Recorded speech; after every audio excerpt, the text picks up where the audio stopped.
Welcome to Life, Lessons, and Laughter with your host, Glenn Ambrose.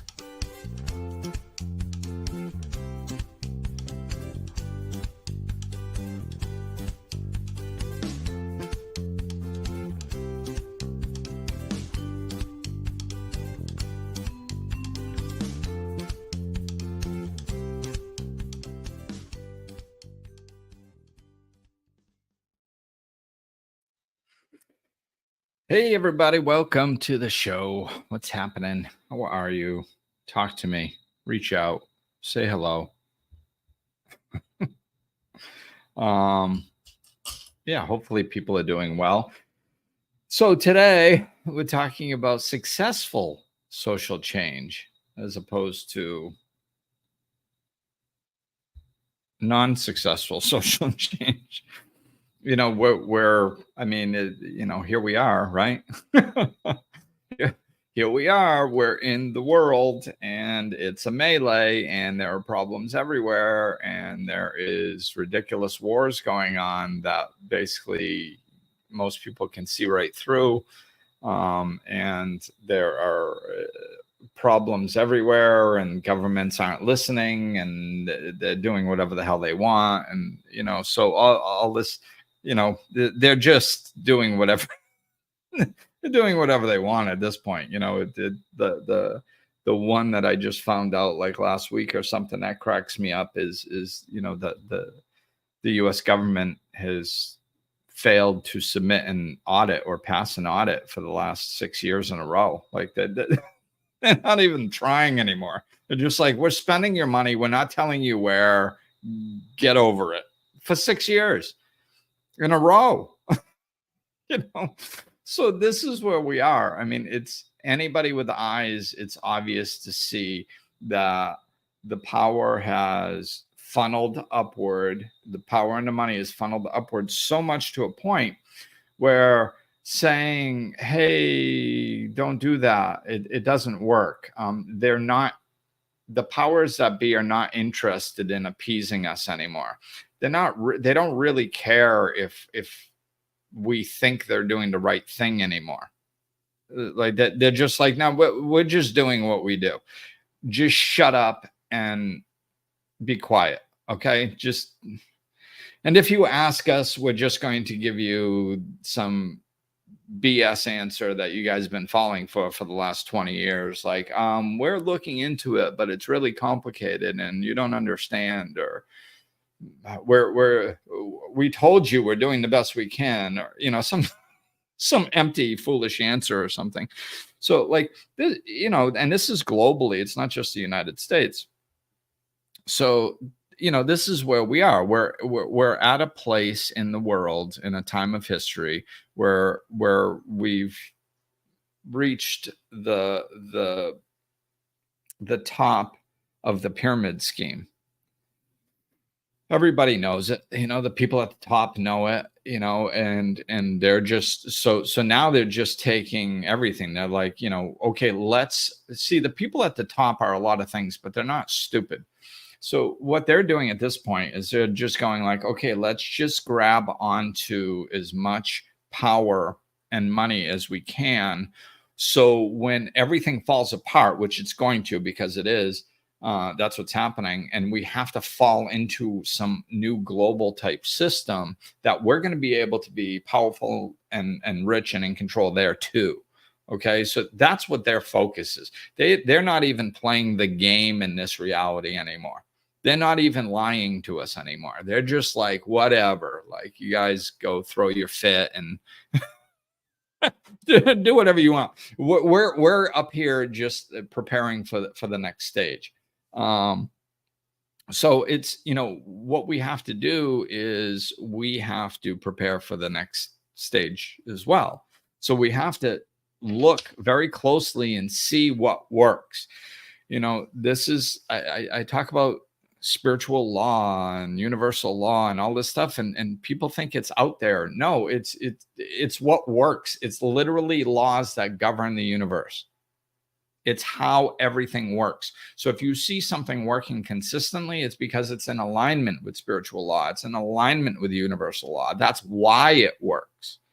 Okay. There's a reason why things work. They don't just work. You don't just find something that works and you're like, wow, I found something that worked. Yeah. Well, why does it work? If you look underneath, you're going to find it in alignment with a spiritual law or universal law, because that's what runs the universe. So, so with the positive change, we have to look throughout history to see what has worked. Has war worked? No, because the whole idea of fighting for peace, if you fight, then you should have peace, which is ridiculous because it's you can't throw violence up against a wall and get love. But people have been trying it for hundreds of thousands of years. So let's look at it. Does it work? Okay, well, if war created peace, we've had tons of war. Wouldn't we be at peace by now? I mean, if it worked, we've been trying it for 100,000 years. We've given it enough time. We've got a big enough case study to see if it works. It doesn't work. Why? Because there's still wars going on all over the place. Wars that we don't even know about, most people. That's what amazes me, is like every once in a while I'll look and just see like how many wars are going on in the world right now. And, I haven't looked recently, but the number is amazing that you don't even know there's that many wars going on. And then how many wars are the United States personally involved in? And, I mean, right now, I think in the last couple of years, I've looked a couple times. I think I've seen anywhere between 3 and 7 wars that the United States is personally involved in. It's probably more now. Whatever. So it doesn't work. So what does work? What does work? Let's look at history and find out what works. So I'm not making it up. I'm not just throwing stuff out there and go, listen to what I say because this is my perspective. Well, it is my perspective, but my perspective is based on historical fact. So when I look back and I look at large social change that's happened in an area, like where there was a specific problem, something transpired, and then that problem was transcended. It no longer exists. Right? It was solved. I'm not saying every problem in the world was solved. I'm not saying, the country has no more problems. I'm saying that there was, the problem was either completely solved or there was huge growth, like dramatic growth. Much, much, much better scenarios than previous. That's what we're looking for. That's how we can figure out what works, is by looking to see where progress was made and how was it made. And not little progress, not like, oh, well, the, I don't even know some of the stuff they say, but some of the stuff they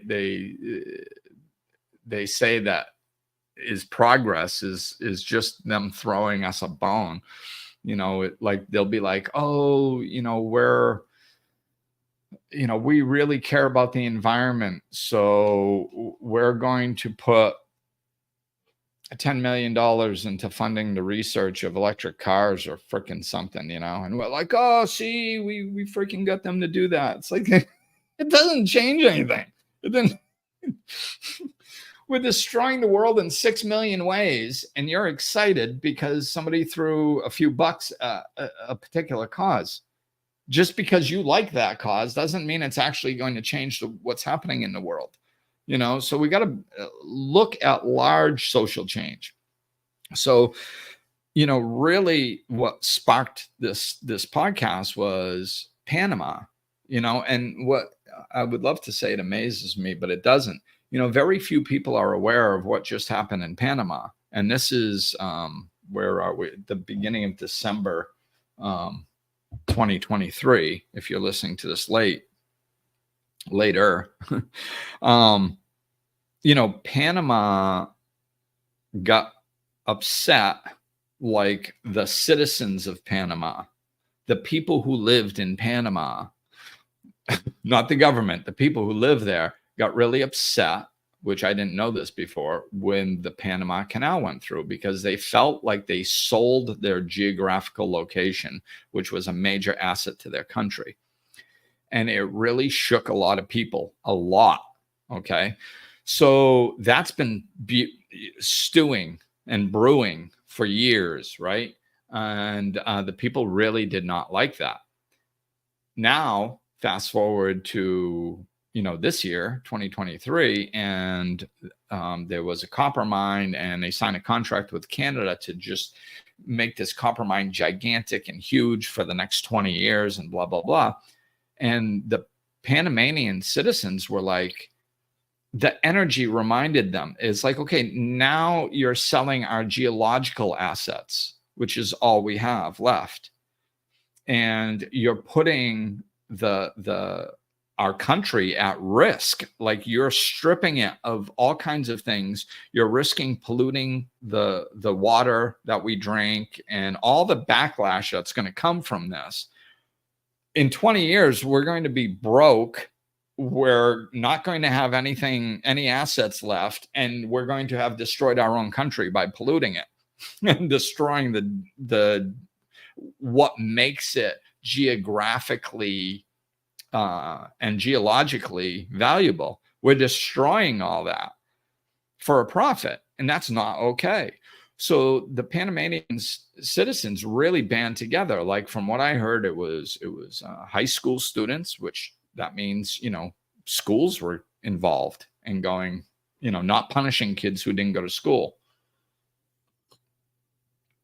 Colleges, construction companies, all kinds of people were just out in the streets for weeks. I think they protested for, I don't know, a month, ballpark, maybe a little less, maybe a little more, maybe even 2 months. I don't know. They were protesting for a while. And one of the things that the government did was offer them 75% hike in retirement funds. So they're like, everybody that's collecting retirement now and in the future is going to get 75% more money. So they're trying to buy the people. Hey, this is going to raise your quality of life while you're retired. Isn't this wonderful? Like, so let us strip your country and you'll personally benefit. Now, will you let us strip your country? And they're like, no, we don't want you stripping the country. That's the point. We're not going to say, oh, yes, now that we're personally benefiting, you can strip the country. Do you see? That's an important thing, because they're standing on principle and ideology together, and they're not allowing themselves to be sold. Right now, people aren't standing up yet because their personal world hasn't been shattered enough. Most people I know are angry and disagree. Well, maybe that's just a better word. Most people disagree with the way their governments are running their countries. Okay. So why isn't anybody doing anything? It's because it's not affecting them on a personal level yet enough. It will. Our eyes are open. We're seeing it. It's clear. It's like, okay, so people are knowing what's going on and understanding it more and more. We're not exactly where we need to be. Some people still think that, like, if there's a Democrat in office, then things will be good, or a Republican and things will be good. Like, let it go, man. It's a corrupt system with corrupt people. It doesn't matter. If the Republicans being in office was going to fix everything, then everything would have been fixed, because we've had Republicans in office before. Things have been getting, you got to look at the big picture, because, some people will be like, oh yeah, but when the Republicans were in office, this was better and this was better and this was better. Okay, maybe you're right in those specific things. I'm talking about taking a step back and looking at the big picture. For the last 100 years, we've had going back and forth with the Democrats being in control, the Republicans being in control, sometimes with the president, sometimes with the Congress. we've had every combination humanly possible in place. And as a general rule, long term, as 100 years, are we better off or worse than we were? We're worse. There's bigger problems. We haven't solved any of the problems that we had 100 years ago. So we haven't solved anything.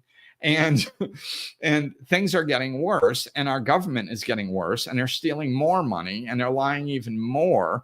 And so it's worse. The system is corrupt. It doesn't matter who's in the system if the system is corrupt. So once we get through that and stop arguing about stupid things, if somebody said something, it might have been Jerry Garcia had a quote that said something like, voting for the lesser of two evils all the time is still voting for evil.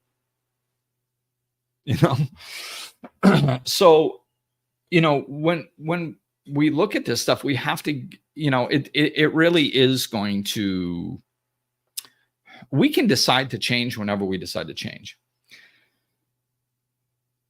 For some people, it's going to be when it starts hitting their pocketbook more and more, because that's basically what people base their lives over. Even though they don't want to say it, they don't want to believe it, that's the reality. Because you obviously, look at what I mean by that.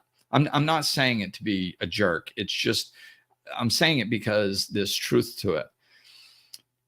You can sit there and say the government is lying, cheating, and stealing, and not actually go do something. Why? Because when the government does things out of alignment with your personal principles, your moral values, that's not a big enough deal for you to take action. Otherwise, we'd be taking action. And I'm talking about us collectively as a society. It's like this all over the world. So people are not willing to stand up for their principles. So what will they stand up for? Well, they'll stand up for things once the lack of principles spills over into their personal life. Well, how will it do that? Well, when you have a lack of principles going on, eventually what happens is chaos.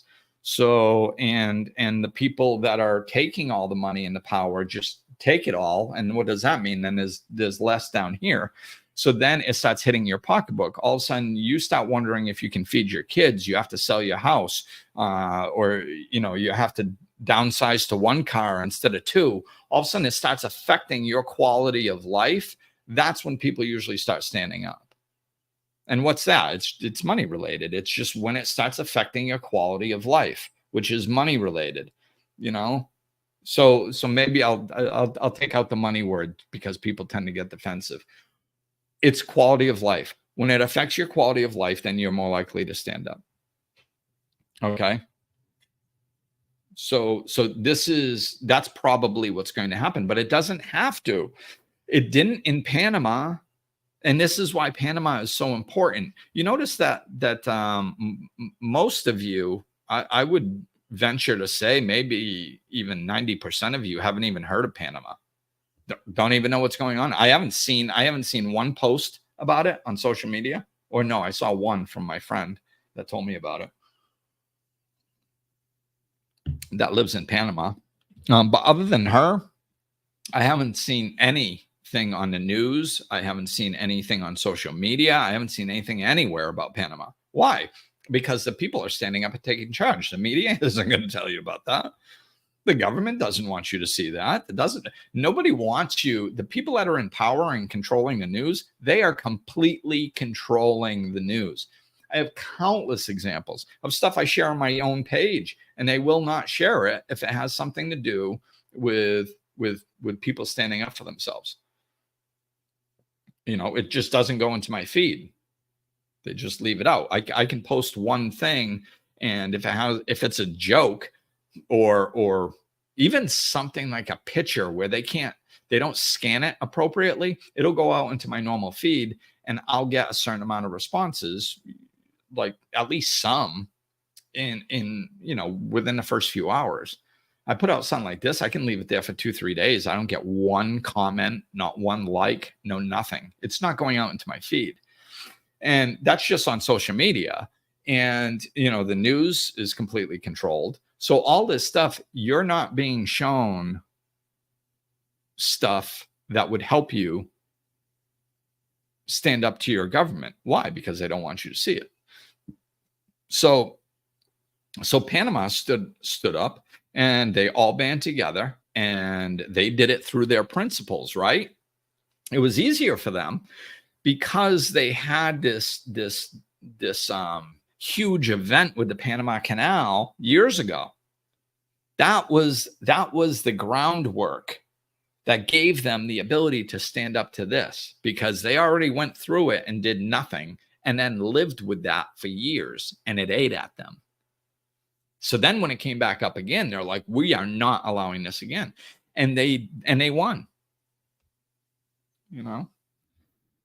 So, they I think it was like last week, right at the end of November, they declared the contract with Canada for this mine to be unconstitutional.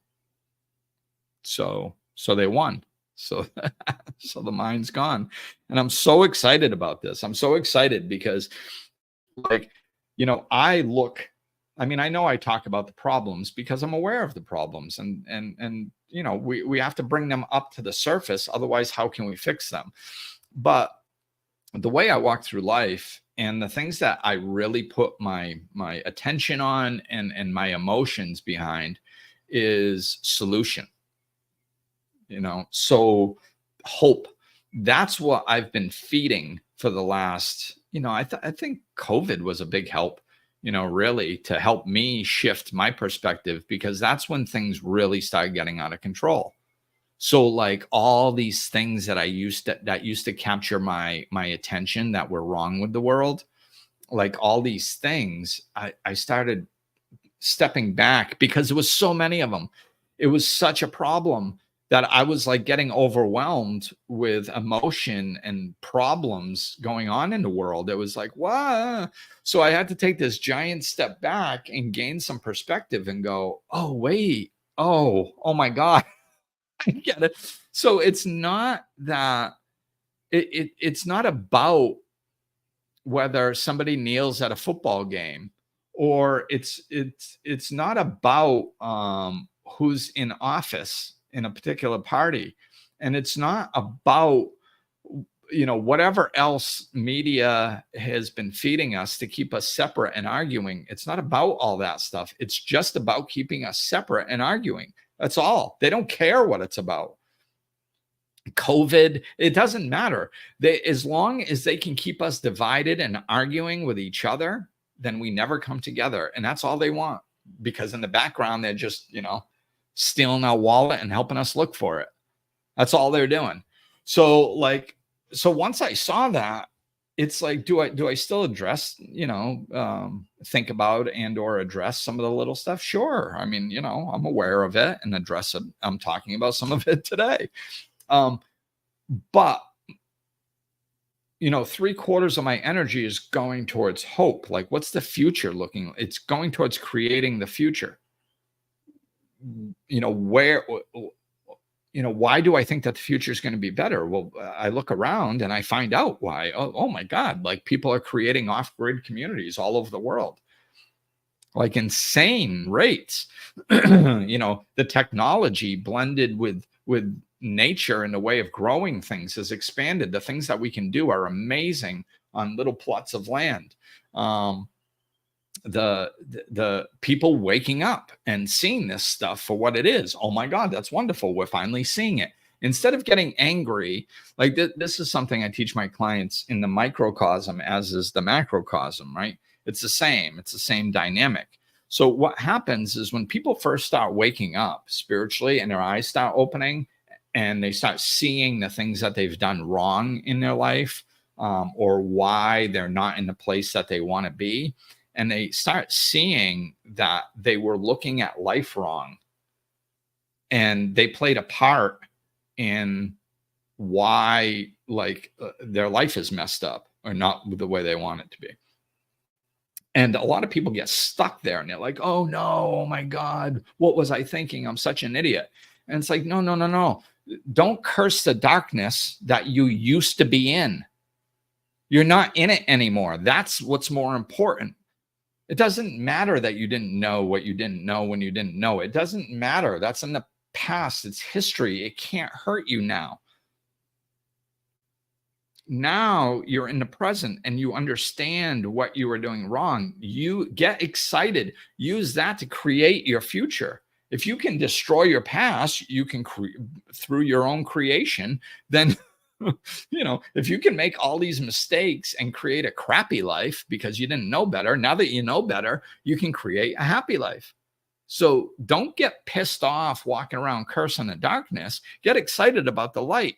And this is what we need to do. We need to make that shift. We need to stop getting upset when we see all this crappy stuff going on and be like, oh my God, thank God I know now. Because until I knew, I couldn't do anything about it. Now that I know, I see what's going on. It's clear. Okay, now I can start putting my energy towards a solution, towards something different, living a different way. So that's what I've tried to do a lot, is put a lot of my energy towards that. Like, look for not only in my own life to try to live it, but also to look around the globe and look into things. What are people doing? Let's watch some documentaries, different ways of thinking, different ways of living, healthier food. And like, I don't eat perfectly, but I love watching some healthy food stuff every once in a while, like some documentaries or stuff, because I understand what is wrong with the food that is being fed to us. And I understand better ways of eating. And it's like, and half the time I don't even act on it. It doesn't matter. Like, I get it now. I get it. So my awareness is broader. Then I'll make the decision of what I want to implement in my life at a particular time and what I don't feel like implementing in my life at a particular time, But having the awareness is helpful because you're like, oh my God, look at all the knowledge we have. We do have ways of living that are effective. Holy cow, you can build an eco-friendly house, something that's friendlier for the environment. And you can build one for, depending on where you are in the world, of course, makes a big difference, but $50,000, $75,000. And there's lots of land that you can buy for, even in the United States, for 10 grand. Like, you kidding me? What are we doing? Let's move off grid. You can live off grid. Yeah. Like, so once you start seeing this stuff, you don't get so dragged down by the, oh no, look at all the problems. Oh no. It's like, no, oh good. We see the problems now. So now let's focus on the solution. That's what we need to do. So Panama was successful. Their government couldn't get away with it. They had to fight their government and they won. Huge, huge victory. Gives us hope for the future. I think maybe because it just makes sense to me. They had the history of the Panama Canal really shake them to their core and really upset them for years. And then when this came, it fed off of that and it gave them the courage to do what they needed to do. And they did it. And it was a little smaller country. So maybe it was a little easier to band together. I don't know, but whatever, they did it. And now they're a model for the rest of the world. And you're going to start seeing it happen more and more and more. Mark my words, probably with the smaller countries first, because the bigger countries, the citizens are more indoctrinated and they are more disempowered than the smaller countries. Like over here, I live in the Dominican Republic, and like over here a couple times just in the last 3 years, I'm driving down the road. One time it was the morning after and they were still kind of protesting. And then one was like a day or two after and the protesting was done, but there was still residual stuff. They will, like, if the government is blocking things like electricity or water sometimes and stuff like this, if it's affecting them, they'll go to the streets and they literally chop down tree branches and put them across the street. They throw rocks in the road. They light fires. They all protest out in the streets and block off sections, especially sections of road that get to the major cities. They will specifically block those off and protest. And I've seen, I've personally seen it twice in the last 3 years. And I believe it's happened more. So like, this is what I mean. Smaller countries, they're affected quicker because the poverty level is lower and they take to the streets quicker. And quite frankly, they have more freedom. And it makes a difference, whereas the bigger countries, it's going to take a while. Like I said, that, people think like, what are we going to do? Like the government, we can't stand up to the government. The government has all the guns. Like, but that you're not going to fight them. Like, we're not going to fight the government like in a war. We're not like that's. Of course not, because you're right. They would kick our ass in about two seconds. If we're like, we're just going to go, we've got a bunch of guns and we're just going to start shooting you guys to try to take over. The military will just kill everybody and, that'll be over. Not everybody in the country. I mean, whoever's actually attempting to do that. So this gets us to history. The energy in what does successful social change look like? It looks like the way it's always looked in history, because what it is it aligns with the right energy. What I mean by that is if you look at Gandhi, if you look at Mandela, if you look at Martin Luther King Jr., what did they all have in common? What did they do differently than other conflict resolution or other societal change movements? What did they do differently? Okay. What they did differently is they anchored into a love energy instead of a frustration energy. I'm not saying that they weren't frustrated. I'm not saying that they weren't angry. What I'm saying is when they did their work, when they were having conversations with the other side that was oppressing them, they didn't go in there and start screaming at them and threaten to punch them in the head. It doesn't get anywhere. They didn't threaten them and say, we're going to shoot you or we're going to fight you. They didn't say that. What they did is they preached more passive solutions, non-compliance. We're just not going to comply. They preached love. They had conversations. Like, think about in our personal lives. We argue all the time. We argue with people that have different opinions. Why? Like, why? It's not going to change them. It's never like I have never changed my opinion on something because somebody screamed at me or called me a moron or told me how stupid or wrong I was. That's not what changes my opinion or anybody else's opinion. All you do is just, well, they're obviously a jerk. I'm not interested in their thoughts. I'm not interested in their reasoning. And I'm not interested in what they have to say. And because your defensive walls are being put up. Why? Because you're being attacked. That's what people do when they get attacked. They defend. So if any of these guys went into their oppressors and was like, we're going to get you, screw you, you're an asshole, everything you do is wrong. They'd be like, yeah, okay, another arrogant meathead, whatever, throw him back in jail. And it wouldn't have gone anywhere. But that's not the energy they were in. They understood energy, and look at the quotes from these men. They're amazing. You can see the energy in them. I just saw one of my favorite quotes from Martin Luther King Jr. I think this morning, maybe because I was going to do this podcast. And it basically it's, hate cannot drive out hate. Only love can do that.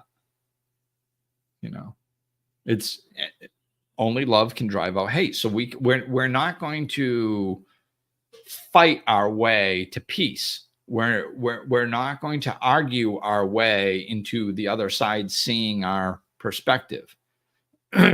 But but if you're coming from a place of love, see, it's self-love. It's not love of the other person. It's self-love. And when you make decisions out of self-love and behave out of self-love, what happens is your energy is completely different.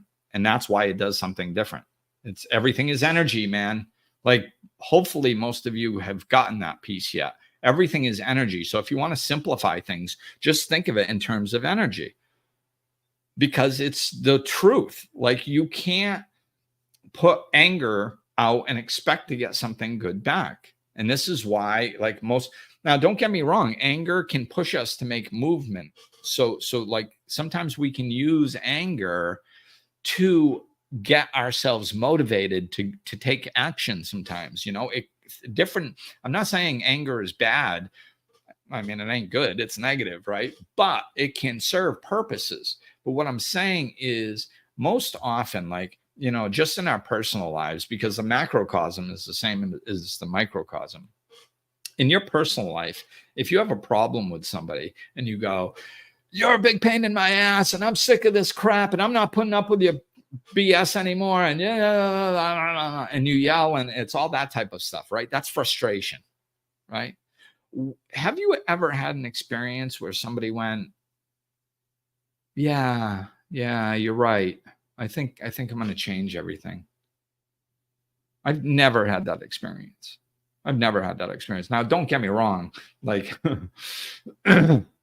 sometimes you can, if like let's say you're in a marriage where you really love each other, and you get pushed to a level of frustration and you blow a gasket, and then your partner comes back later and says, "Listen, I see that you're really upset. I'm sorry. I didn't realize I was doing this. I'm going to change." Of course, that type of stuff can happen, but that's when you're in a relationship with somebody else that actually cares about what happens.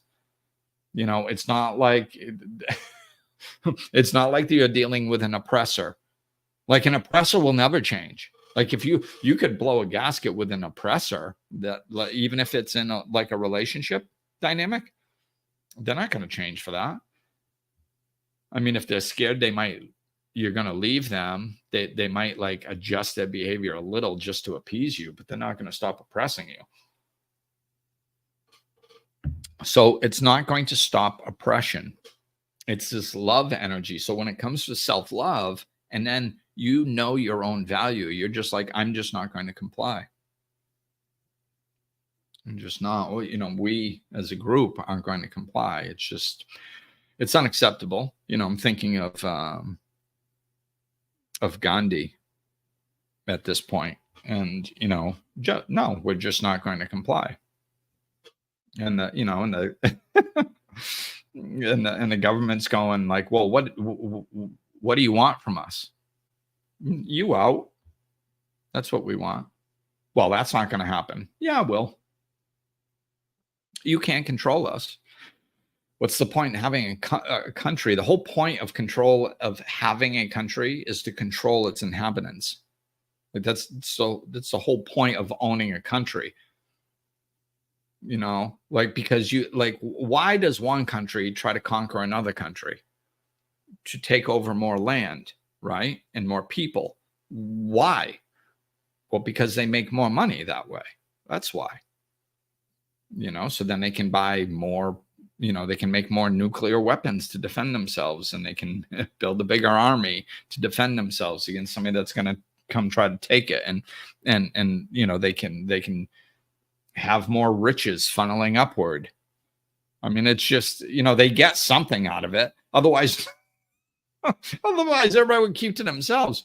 If you just kept to yourself, you'd be fine. So if countries aren't keeping to themselves and they're trying to take over other countries, that means they want something that country has, and they have to control the people to get it.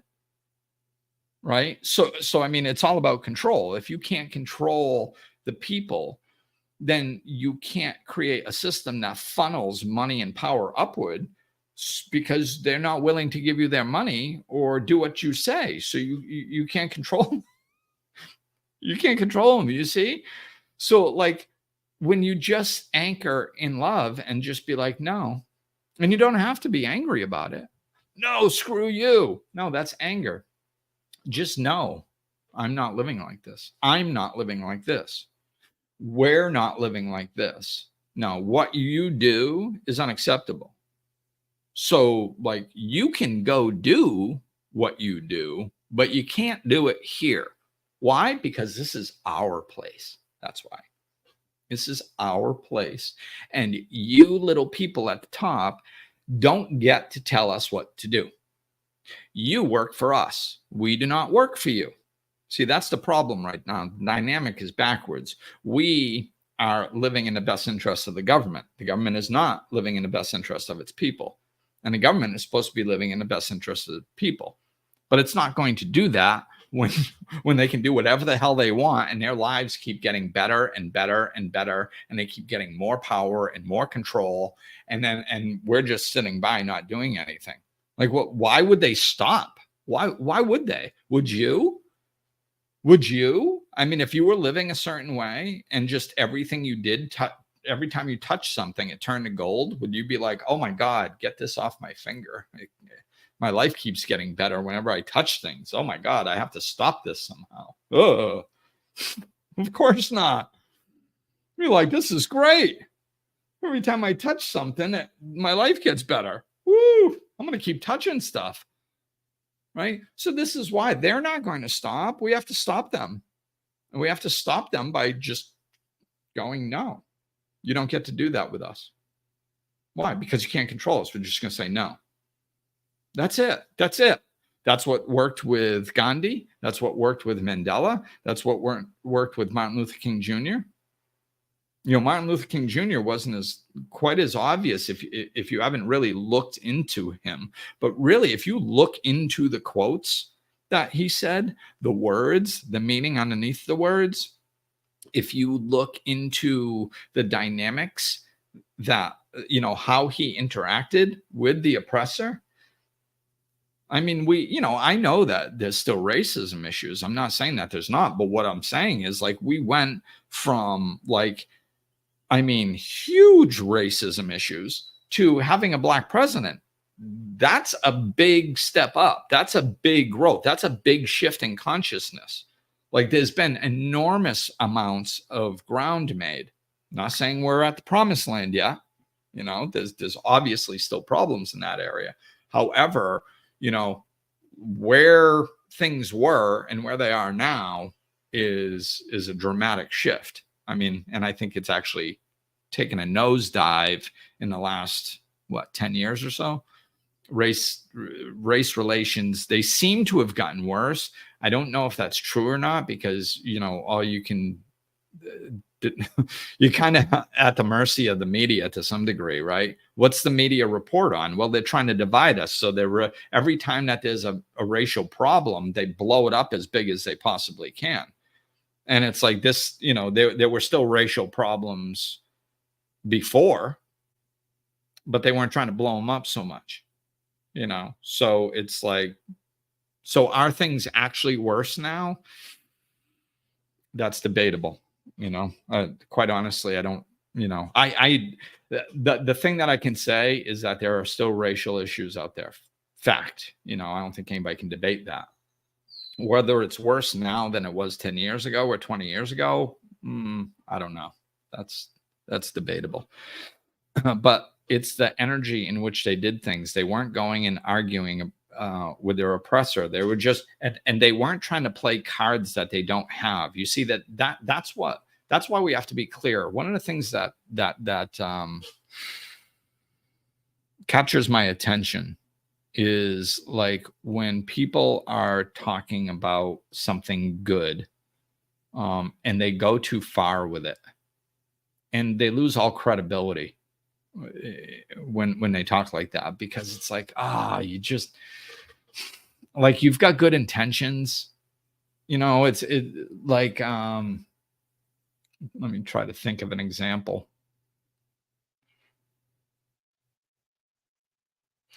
Well, I mean, it's people do it with almost anything, I guess. I can't come up with a specific example, but like, let's just, I'll try to use COVID. I'll try to come up with a example with COVID. So like with COVID, if people, people like, let's say I'll go with the anti-vaxxers, okay? Because most people are probably expecting me to go with the vaxxers. So like when the anti-vaxxers are going like, oh yeah, vaccination is wrong and they shouldn't force us to do it and all that stuff. And then they go, there are cameras and tracking devices in the vaccine. Most of the time, like they don't know that to be true. So, like there's no proof. They think it might be happening. Maybe it's true, but they don't have any proof that it's true. So that's when you go too far and you lose people, right? That's what's difficult is when you lose people because you're just trying to make a point and you're going too far with it. It's just, if you don't want people telling you what to do with your body, just don't allow people to tell you what to do with your body. Like that's enough. We don't have to blow it out of proportion. And I don't know if there's freaking cameras or tracking devices in there or not. I mean, maybe there would be. It doesn't matter, is my point. Is the fact is you can't prove it. Like, so don't say it. Why? Because it hammers your credibility. Because people might be with you when you say, they shouldn't be able to make me do something to my body. Most people could hop on that train. And then you go, because they have cameras and you can't prove it. And it's like, oh man, now you sound like a crazy person and you just lost half the people. And you might not be crazy. There might be cameras in there, but you can't say that because you don't have the proof. So you sound crazy, This is what I mean. So when you're factual and you're in that love energy, you think a lot more clearly and you don't blow it out of proportion. You don't go in there and say, oh, we're gonna tear down the Capitol. We're gonna go tear down the Capitol because the government's not doing what you want us to do. No, you're not. No, you're not. Like they have military there. They'll stop you. You're not going to do that. So don't throw empty threats because you're upset. That's what happens when people are upset and when they're not calm and thinking clearly. That's where the problems arise because it's fueled with anger and frustration, and that spills out in non-thinking ways. Why? Because your brain closes off when you're in that anger energy because it's stress. And stress actually takes the blood supply from your brain and shoves it to the major organs so you can fight or flee. So you literally can't think as well when you're angry. When you're calm and anchored in self-love, it's not, we're going to do this. Oh, just like, no, we just won't. We just won't allow you. When you tell us to do stuff, you can tell us to do. See, this is the dynamic that's so beautiful. This is how it's alignment with spiritual law, is people have the right to say whatever they want to you. Everybody gets offended by everything today. Who cares, man? People can say you have to stand on one leg and jump up and down for 24 hours straight or else you're a jerk. People have the right to say that to you. You don't have to get upset about it. You just go, no, I'd rather not. Thanks. Have a good day and move on with your life. You don't have to defend it. They don't actually have the power to make you do that.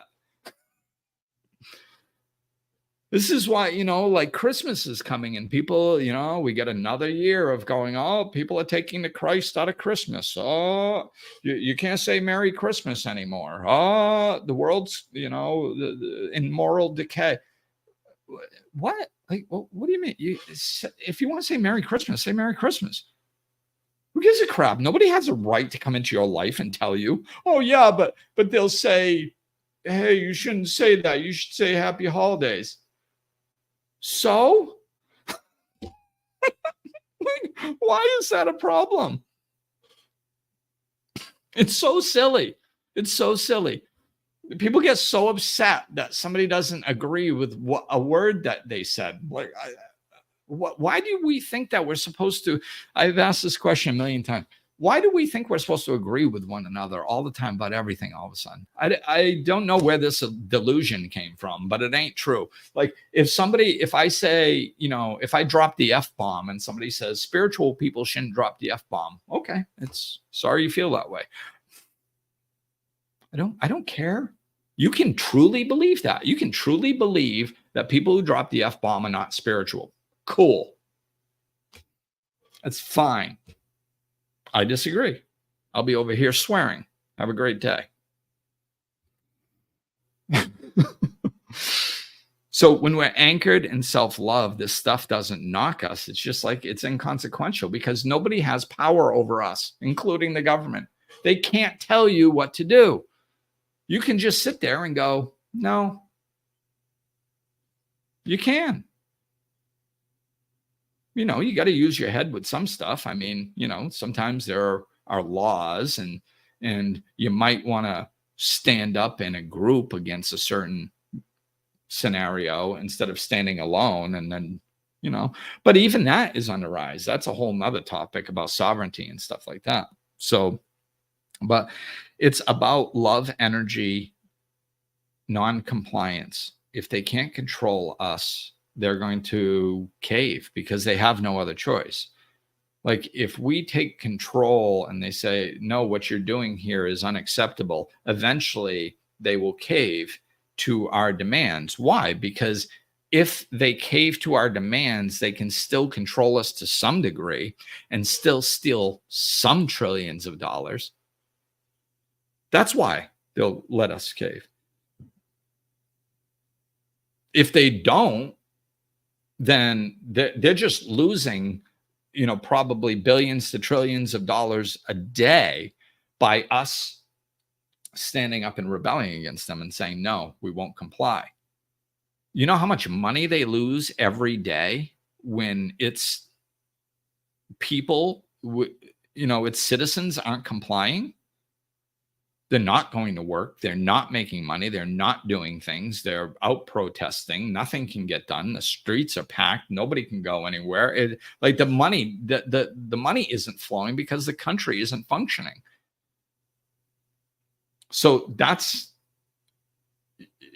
why they cave, because eventually they're like, this is costing us trillions.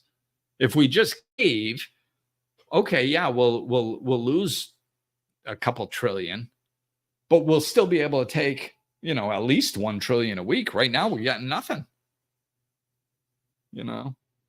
So we do have the power because we are the ones that feed all the money. Where do you think the government gets their money? Like, do you think that they have a bunch of money? No, they get it from us. That's where they get it. We are a nonstop food chain of money going up. So if we stop and go, no, they start panicking, right? So understand the dynamics. It's got to come from love, anchor into the reality that we don't have to do what they're telling us. And this has worked in the past. Look into Panama, look into Gandhi, look into Mandela, look into MLK Jr., even if it's just Googling their quotes, and look for the deeper meaning under there. Look for the love energy in there, as opposed to the aggression and the attacking and the frustration energy. They didn't come at it. And I'm not saying, I said this before, I'm not saying that they weren't frustrated. I'm saying that their movement, how they actually accomplished something, the energy in which they moved forward, was based out of love of themselves, love of their fellow human beings. That just non-compliance. Love. This is unacceptable. We're not going to be treated this way. That's it. That's what causes successful social change. Use history. Fighting doesn't affect proper, successful social change. Love does. So anchor into that love of self, love of humanity. Start looking for people who are doing the right things. And I'll tell you, you will get motivated. When I see all the people doing the right things in this world, I get so excited about our future, because it is like, I've been living like this for 20 years, and I'm telling you, like, I find new ways and get more excited. There is so much good going on a grassroots level. We just have to look for it, because the media and the government is not going to tell us about it. Like, look at Panama, for example. That's a pretty big freaking deal, and most people don't even know about that. There's tons of things that are going on grassroots levels all over the world that are like that energetically. We are creating places for people to live that are off grid, that don't feed into the system. I mean, just there's so much we have going on. It's awesome. So, feed that, look into it, put your attention on it, learn about it. That's all you need to do. And you start shifting your energy, and you start getting more hopeful. And it's like, wow. And as the more people feel hopeful and empowered on this level, that's where our change is going to come from. All right. So I got to fly. Thanks for listening, everybody. Talk with you soon. Peace.